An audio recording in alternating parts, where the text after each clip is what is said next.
A thug thought the pretty boy royal guard would be an easy target, mocking his clean-shaven face and lean build.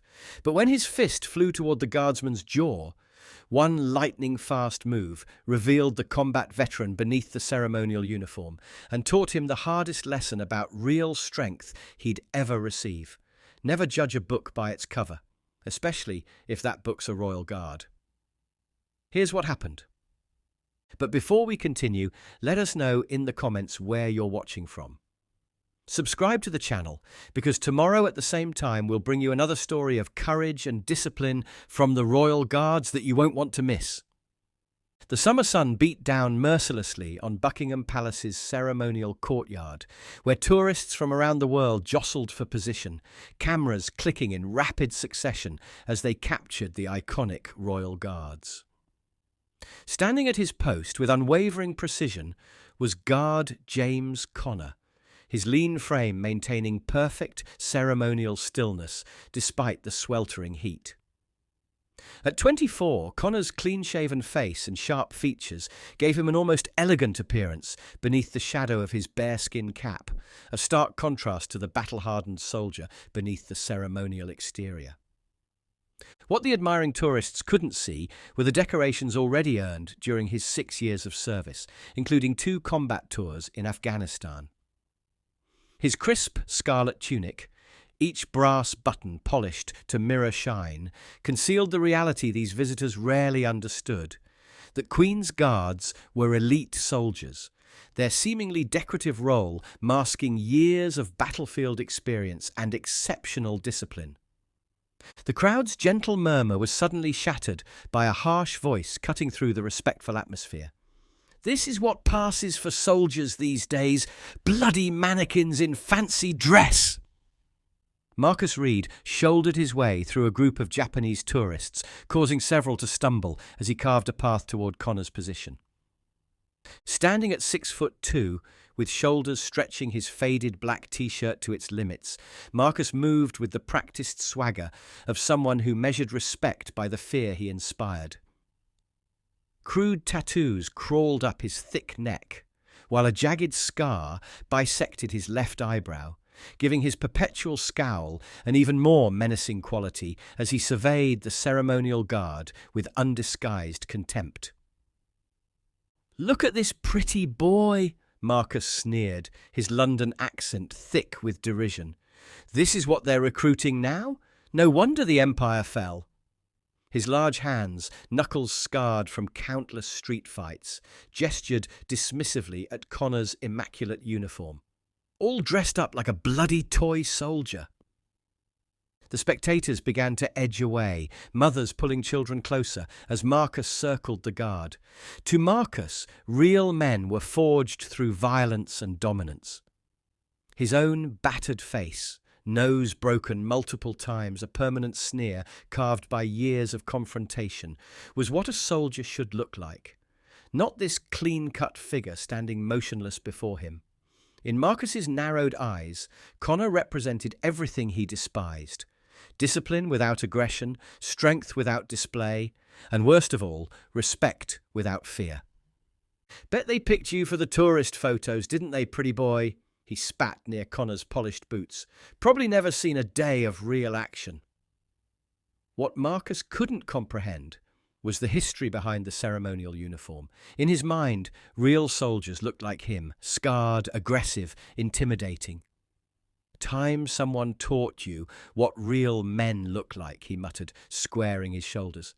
"Let's see what they've really got guarding the crown jewels these days." "Hey, soldier boy!" Marcus called out, his voice carrying across the courtyard with deliberate volume. "Do they pay you extra to stand there like a doll, or is it just the fancy hat?"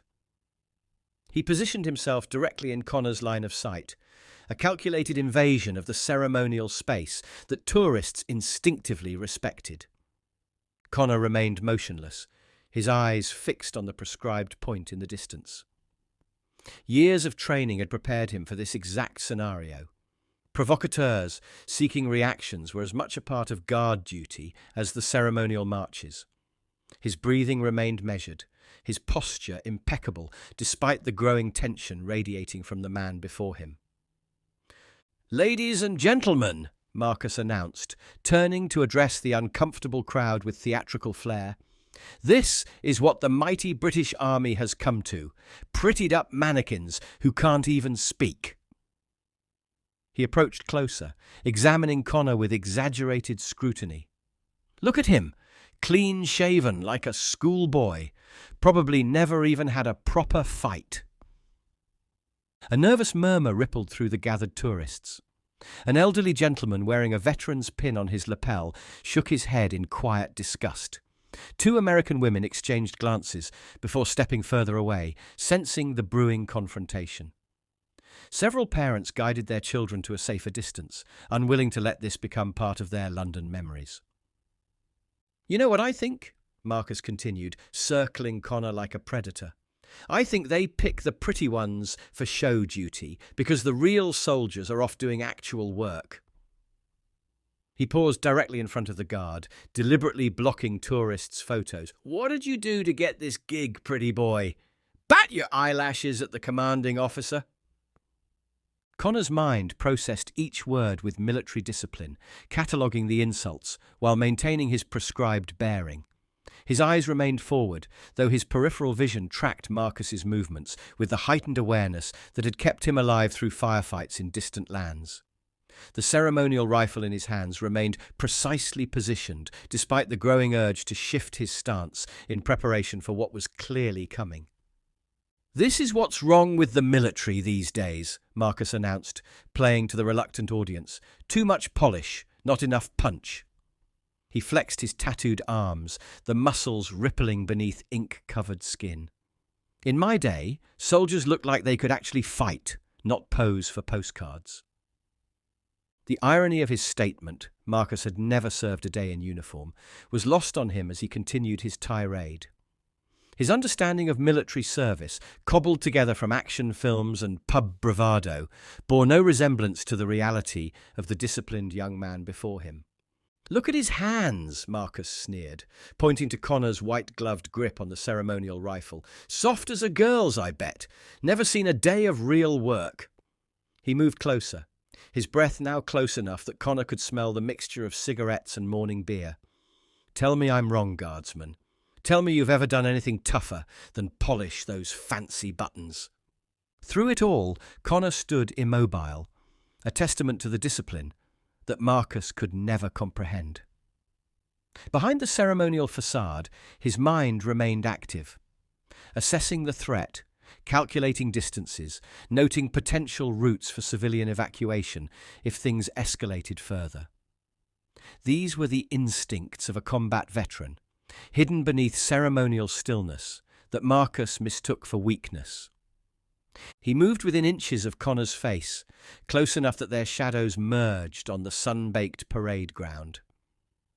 His massive frame deliberately invaded the guard's personal space, a tactic that had intimidated countless opponents in street confrontations. "What's the matter, toy soldier? Cat got your tongue?" The mockery in his voice had taken on a harder edge, frustration building at Connor's continued composure. "Maybe he's deaf," Marcus announced loudly, circling the guard again. "Or maybe—" He leaned in, lowering his voice to a menacing whisper. "Maybe he's just a coward hiding behind tradition." He tapped Connor's brass buttons with a scarred finger. "Shiny uniform, fancy hat, but nothing inside, eh?" Two palace security personnel had noticed the confrontation and began moving discreetly toward the scene. A young mother hurried her children away, whispering apologies to them for the disrupted experience. The crowd had thinned significantly around the immediate area, creating an impromptu arena with hesitant spectators keeping their distance. "You know what I think a real soldier is?" Marcus flexed, making a show of his physical prowess. "Someone who can actually throw a punch, not just stand there taking shit." He mimed a boxing stance, throwing shadow punches near Connor's face without making contact.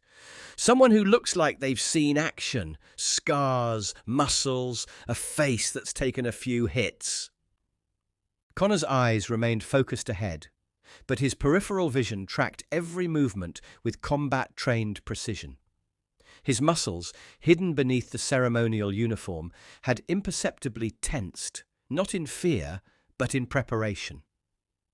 Years of close-quarters combat training had taught him exactly how to respond if the invisible line was crossed from harassment to assault. "What are they feeding you boys these days?" Marcus continued, walking around Connor with theatrical contempt. "Look at him. Skinny arms, pretty face. This is supposed to protect the Queen?" He scoffed, playing to the reluctant audience. "I've seen bouncers at nightclubs who'd eat this one for breakfast." The veteran with the lapel pin had remained, his face growing increasingly troubled. He caught the eye of one of the approaching security officers and gave a small nod of acknowledgement. Both men recognized what Marcus could not. The controlled tension in Connor's bearing wasn't fear or uncertainty, but the coiled readiness of someone trained to respond with devastating efficiency when necessary. "I bet if I check under that fancy hat, I'd find a scared little boy," Marcus taunted, now standing directly before Connor again. "Never seen real action, never thrown a real punch, never had to fight for respect." He leaned closer, his voice dropping to a threatening growl.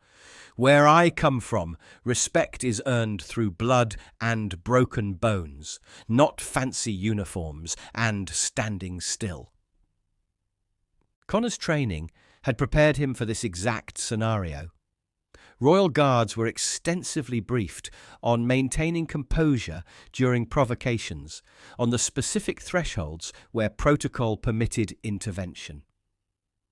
Each insult, each intimidation tactic brought Marcus closer to that invisible line. A line that, once crossed, would reveal just how profound his misjudgment had been.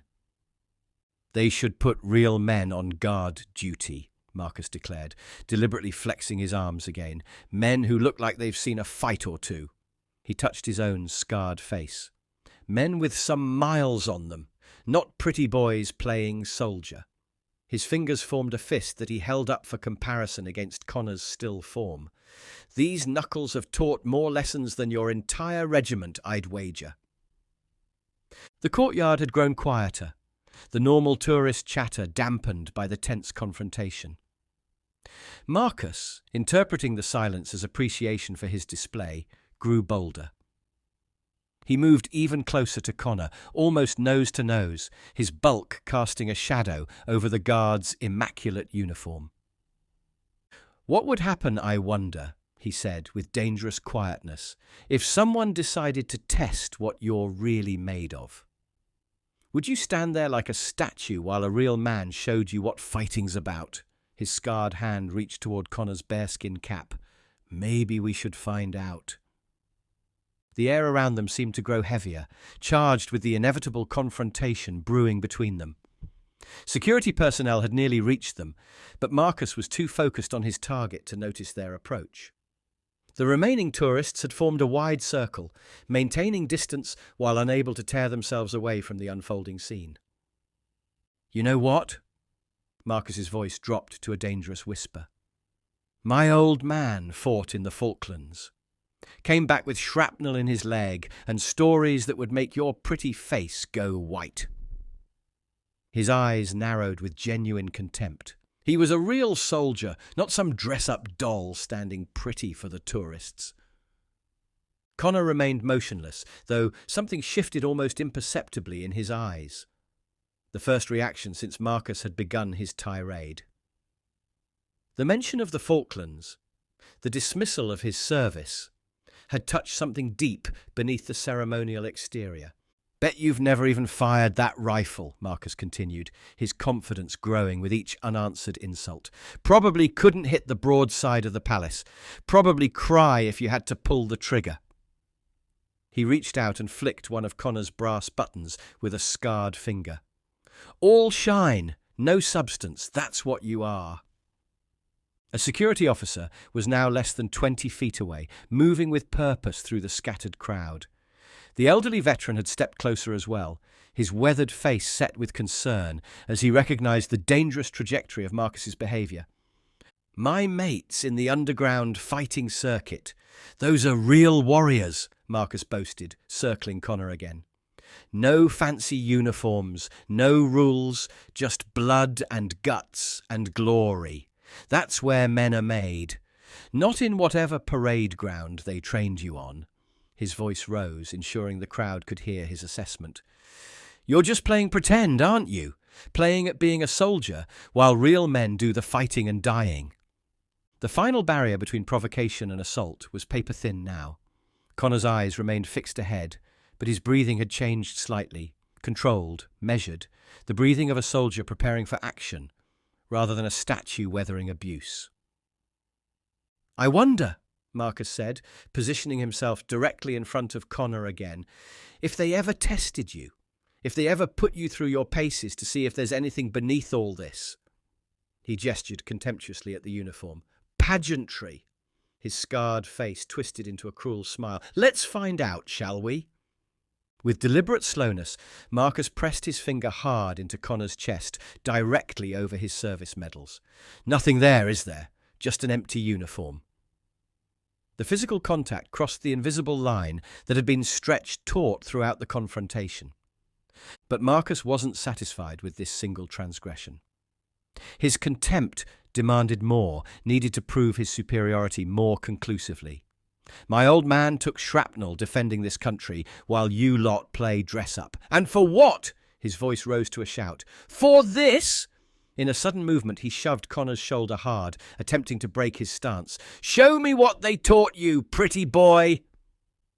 When Connor maintained his position, absorbing the push with only the slightest adjustment of balance, Marcus's face contorted with rage. That's it! Time someone taught you what a real man looks like! His right hand formed a fist, knuckles whitening as he drew back, telegraphing a punch aimed directly at Connor's jaw. Let's see how pretty that face is after I rearrange it, Marcus snarled as his fist began its forward arc, the culmination of his escalating aggression. The crowd gasped collectively, several people shouting warnings, others turning away to avoid witnessing the impact. The security officer broke into a run, knowing he wouldn't reach them in time. The elderly veteran stood with fists clenched, his face a mask of concern. For a suspended moment, it seemed Connor would stand there and take the blow, his disciplined stance unbroken even in the face of imminent assault. That illusion lasted precisely until Marcus's fist was 3 inches from its target. Connor's transformation from ceremonial statue to combat soldier happened so quickly that many witnesses would later struggle to describe the sequence of events. One moment he stood at attention. The next, his white-gloved hand had intercepted Marcus's punch with a precision that spoke of thousands of hours of combat training. The ceremonial rifle, which had appeared merely decorative in Connor's grasp, was suddenly positioned with tactical efficiency, its butt creating a pivot point as Connor stepped slightly to the side. His movement was minimal but devastatingly effective, a combat economy learned in environments where excessive motions meant death. What the? Marcus's surprise was cut short as Connor used his own momentum against him, redirecting the punch's force in a seamless application of military close-quarters combat techniques. The larger man found himself suddenly off balance, his expected impact meeting nothing but air as Connor shifted subtly. In the next heartbeat, Connor executed a perfect counter-move, his free hand clamping down on Marcus's extended wrist, while simultaneously applying precise pressure to the elbow joint. The maneuver required minimal force but resulted in maximum control, a testament to Connor's advanced combat training. Ah! Marcus growled as he found himself unexpectedly redirected, his superior weight and strength suddenly irrelevant against Connor's technical expertise. Before he could recover, Connor had smoothly transitioned using a standard military restraint technique that forced Marcus to his knees through carefully applied joint manipulation. The crowd watched in stunned silence as the lean royal guard controlled the much larger aggressor with surgical precision. There was nothing showy or excessive in Connor's movements, just the efficient application of combat skills designed to neutralize threats with minimal force. His face remained composed, his breathing controlled, even as he held Marcus in a position that radiated pain up the larger man's arm. "Release me, you," Marcus began, only to have his words cut short by increased pressure that sent a clear message. Further resistance would result in greater discomfort. Connor's eyes, now fully focused on his aggressor, held none of the fear or uncertainty Marcus had expected. Instead, they reflected calculated assessment. The gaze of someone who had faced far more dangerous opponents in far deadlier circumstances. When he finally spoke, his voice carried the quiet authority of command rather than the heat of anger. "Remain still," Connor instructed, the first words he had spoken since the confrontation began. His London accent was refined by military precision, each syllable delivered with clarity that brooked no argument. Marcus, unaccustomed to being on the receiving end of physical domination, made one desperate attempt to regain control. He twisted violently, using his substantial weight to try to break Connor's hold. The guard responded with a slight adjustment of pressure points that sent Marcus flat to the ground, face pressed against the courtyard stones, arm controlled in a standard combat restraint that every British soldier learned during basic training. "I said, remain still," Connor repeated, his voice unchanged despite Marcus's resistance. "Security is approaching. Further resistance will only compound your situation." The security personnel had reached them now, momentarily stunned by the scene before them. The aggressive troublemaker effectively neutralized and controlled by the guard, who, until moments ago, had appeared to be merely a ceremonial fixture. The elderly veteran nodded, with knowing approval, recognizing the textbook military restraint techniques being employed. "You broke my arm," Marcus protested, though the careful application of pressure had done no such thing. "Your arm is uninjured," Connor replied with clinical detachment. "This is a standard restraint technique. Any discomfort you're experiencing is due to your continued resistance." His words were delivered with the practiced calm of someone who had maintained composure in far more chaotic situations. As security moved in to take control of Marcus, Connor smoothly transitioned the restraint, handing off the still protesting aggressor with professional efficiency. His movements revealed the truth that his ceremonial stance had concealed. This was no untested youth playing at being a soldier, but a combat-experienced professional whose stillness had masked lethal capability. Connor straightened, adjusting his uniform with precise movements. The ceremonial rifle returned to its position with the same practiced efficiency with which it had been deployed in defense. To the watching crowd, the transformation was remarkable, from unflinching guardian to combat soldier and back again in the space of moments. Marcus, now restrained by security personnel, stared at Connor with stunned disbelief. The pretty boy he had dismissed as a ceremonial showpiece had just neutralized him with a skill set that could only have been developed through intensive combat training and real-world application. "You got lucky," Marcus spat, desperate to salvage some dignity from his humiliation. "Caught me off guard, that's all." Connor regarded him with a measured gaze that had stared down far more dangerous threats in combat zones half a world away.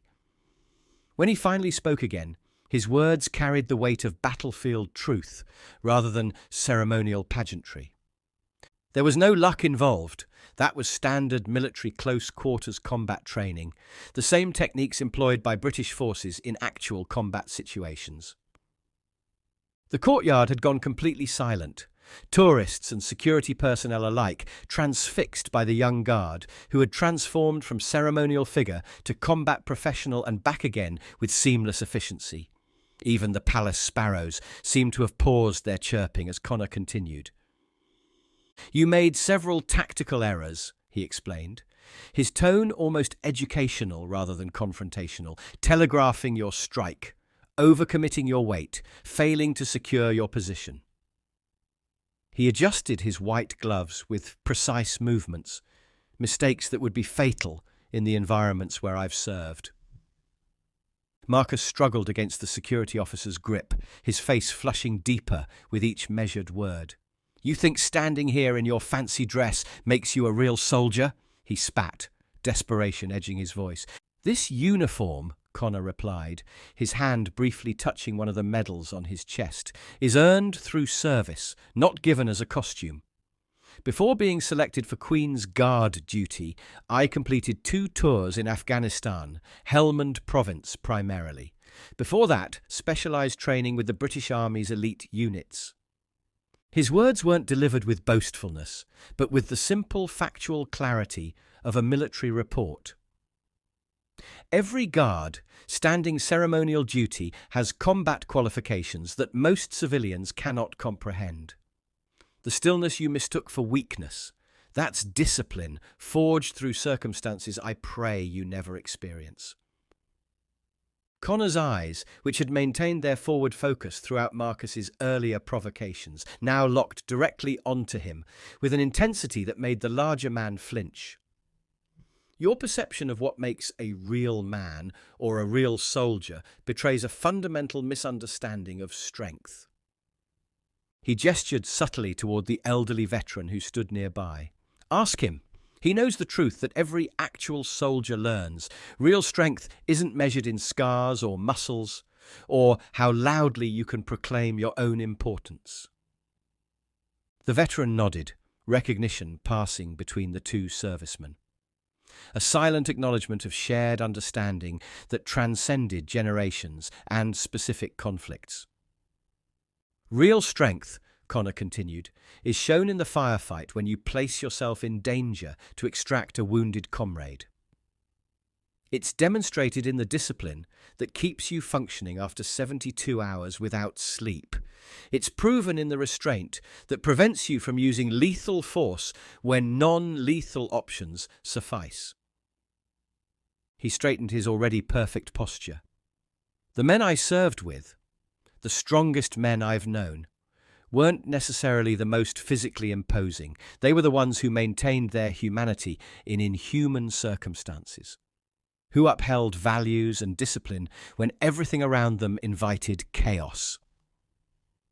Connor's voice remained measured, but carried an undercurrent of steel forged in combat zones. "Strength isn't about intimidation or domination. True strength, the kind that defines both soldiers and men, is about protection, about standing between threat and the vulnerable, about maintaining discipline when everything within you screams to break." The security officers had begun moving Marcus toward the exit, but Connor's next words stopped them momentarily. "There are 2 kinds of men I've encountered in my service," he stated, each word deliberate and weighted with experience beyond his years. "Those who seek violence to prove themselves, and those who accept violence when necessary to protect others. I've buried friends who exemplified the latter while watching the former crumble when faced with actual combat." He gestured to the ceremonial grounds around them. "This duty, standing guard while tourists mock and provoke, requires more discipline than lashing out ever will. Any untrained individual can throw a punch when angered.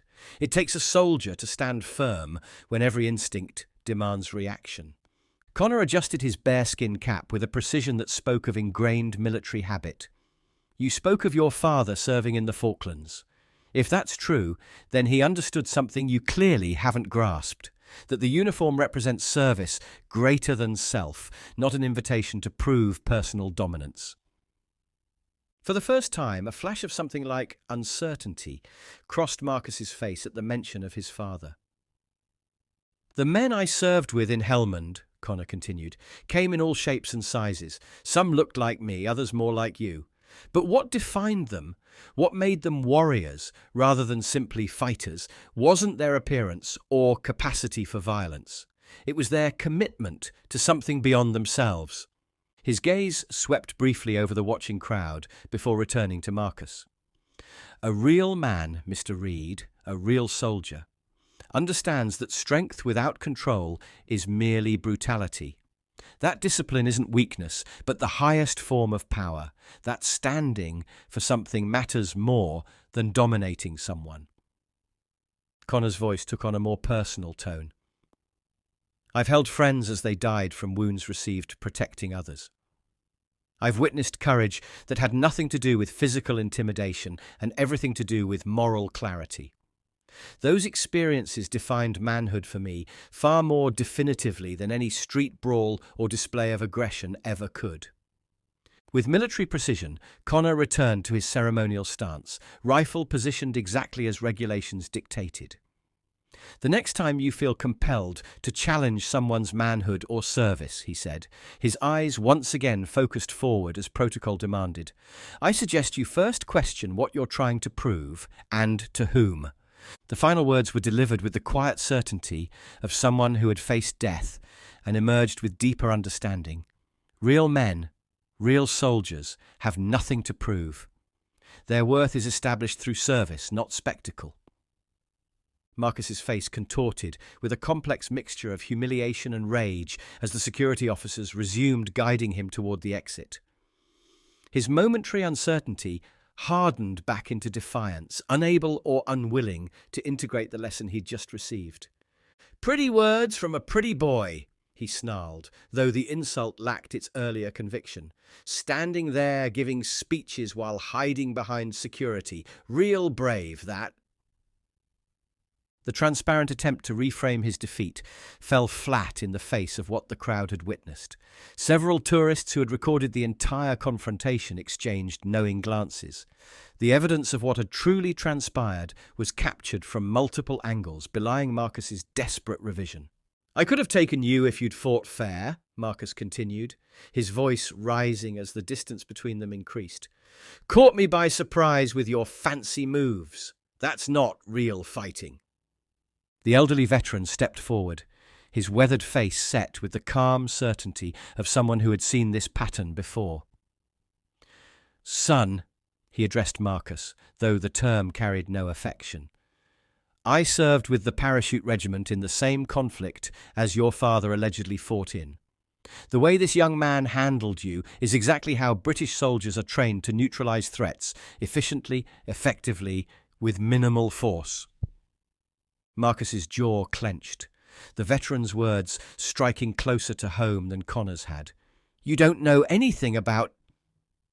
I know that if your father truly served, the veteran cut him off, he'd be ashamed to see his son attacking the very uniform he once honoured. The words landed with precision, causing Marcus to flinch visibly. For a moment, brief but noticeable, something vulnerable flickered across Marcus's face. A glimpse of the wounded boy beneath the aggressive exterior, the child seeking validation through the only language he understood, violence. But the vulnerability was quickly sealed beneath another layer of bravado. This isn't over, Marcus called out, as the security officers firmly guided him toward the gates. You got lucky once, pretty boy. Won't happen again. The threat rang hollow against the backdrop of his complete tactical defeat.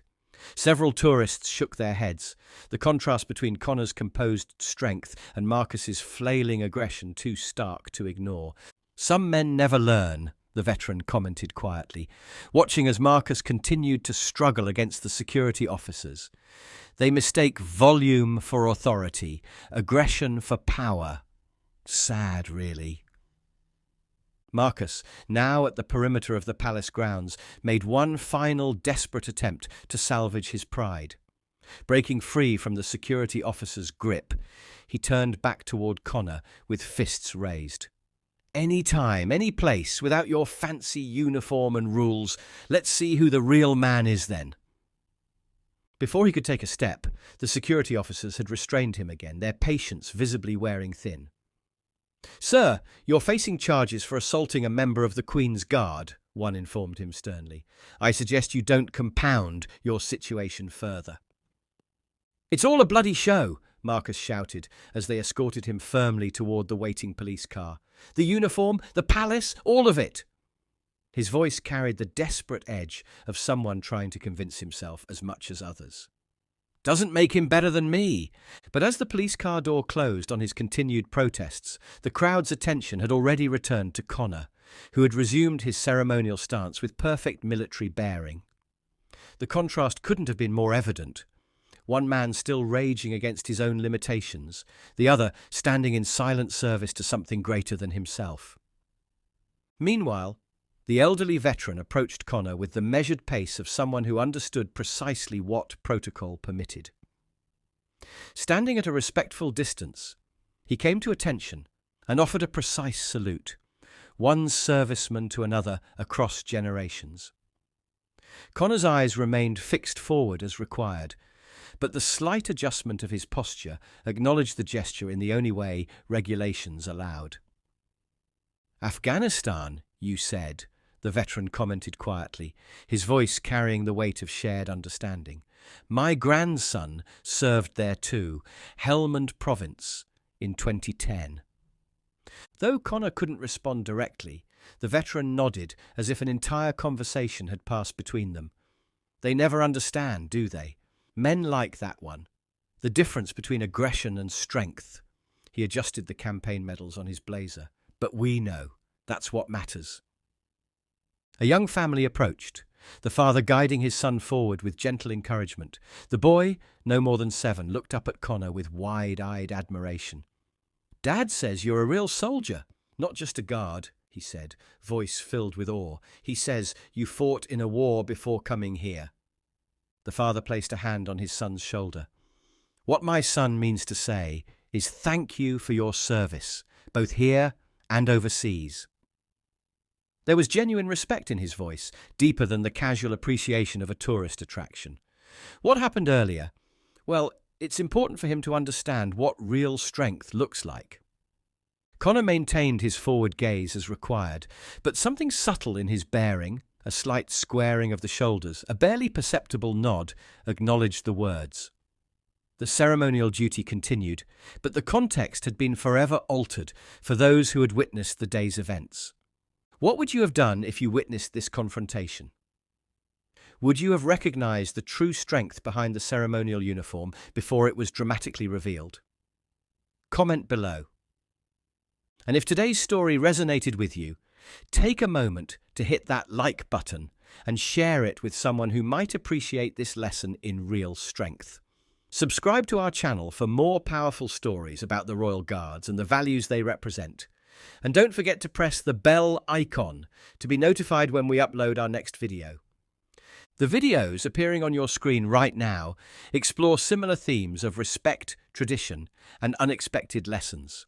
Click on any of them to continue your journey with us. And we'll see you tomorrow again at the same time with another brand new story.